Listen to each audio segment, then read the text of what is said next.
每天行走在湘西的大山里面，今天啊，我遇见一个非常有意思的现象：两栋房子并排而建。10多年前，其中的一栋房子2万多卖掉的，如今旁边的房子要价2到300万，这个价格是不是悬殊非常的大呢？带着这个好奇，我们就了解一下其中的原因。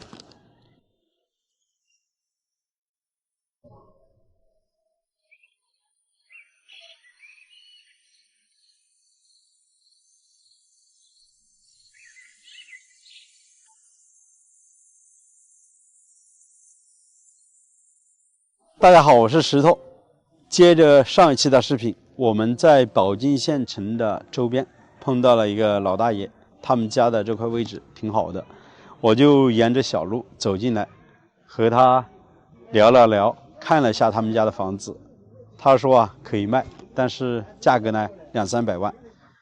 我还发现他们家的背后还有一栋闲置的砖房，据老人家告诉我，这栋砖房啊已经闲置了起码有15年以上，没有住人。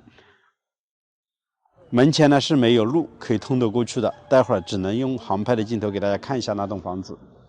然后今天我们想要给大家分享的是呢，这栋房子是前10多年有个外地的人在这边买下了这栋房子，总共花了2万多块钱。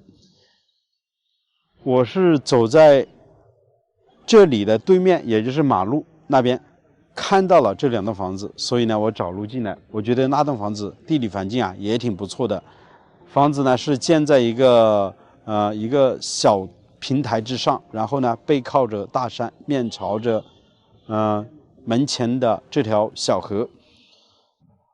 房子啊距离县城将近也就1公里左右，然后这边啊是没有通路，然后要通过这户老人家的门口走入进去。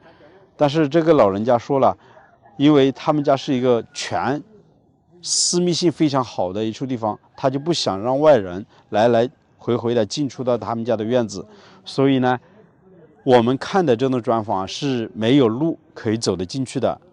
如果把那栋房子买下来的话，只能是从河的对岸买一艘小船，然后坐船跨过小河来到那栋房子。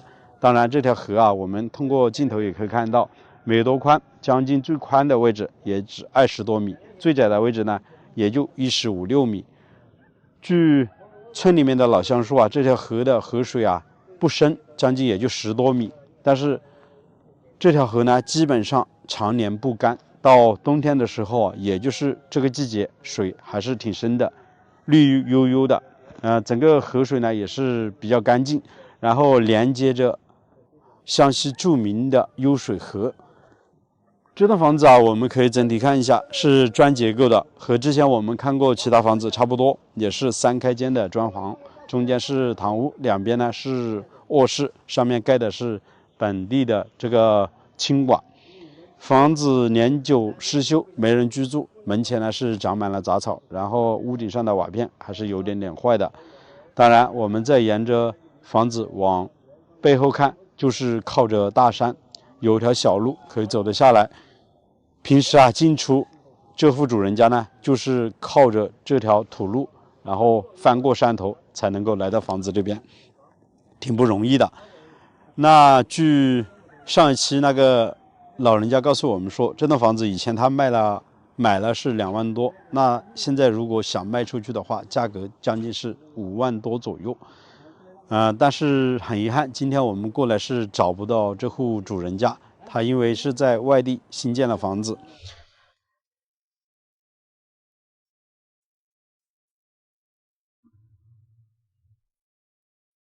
其实啊，这栋房子还有一个方法，就是和这个老人家关系处理的好一点，然后呢跟着这户老人家的这条路走进来，相当于就从他门前买一条可以走的路，然后呢一直修到这栋砖房的位置。这边啊我看了一下，从这里修路过去将近也就10多米就可以到达这栋房子了。当然在农村里面生活，邻里之间的关系一定要处得好，是不是啊？相互之间呢都会有个照顾。我们湘西这边啊，老百姓其实还是挺淳朴的。之前我在改造房子的时候，也都为大家分享过我们这边的一些民情，都挺好的。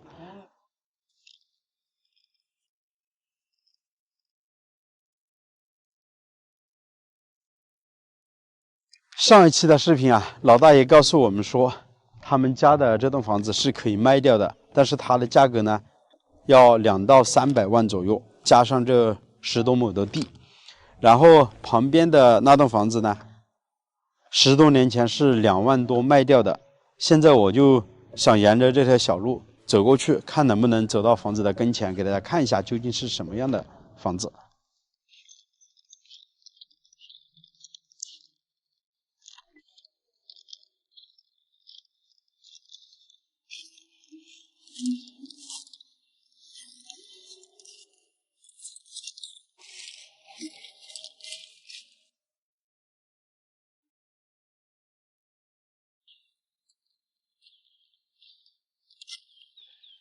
我刚才是探了一下路啊，实在是走不通啊。房子很近啊，就在我手指的那个方向，直线过去也就将近15米左右。这2栋房子啊，基本上是并排而建，是一个排列的方向。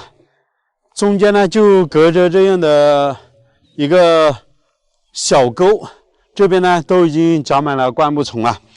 当然爬过去的话难度是挺大的，我们还是不过去了吧。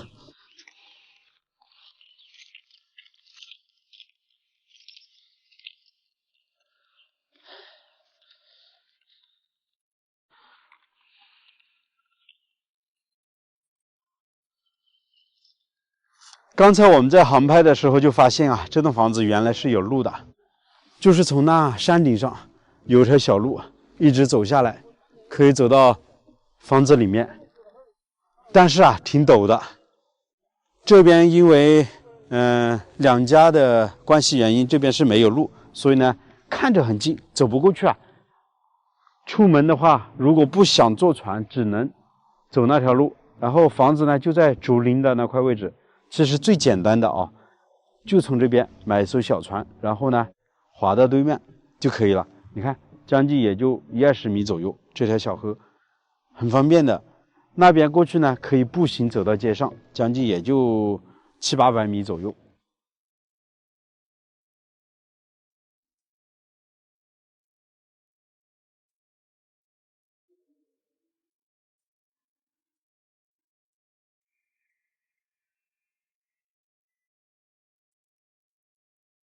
这个地方啊，真的挺不错的。其实视频快拍完了，我还是想不通，为什么2栋房子挨得这么近，间隔呢也就10多米、20米左右，但是2个的价格显著的实在太大了。这栋房子呢200-300万，那栋房子呢以前是2万多，现在最多嘛也就3到5万左右，显著太大了。哎呀，真的是农村这样的现象，不知道朋友们啊，你们当地有没有啊？欢迎大家在视频的下方留言。好了，这期就为大家分享到这里，我是石头，喜欢的请记得点个订阅，我们下期再见了，拜拜。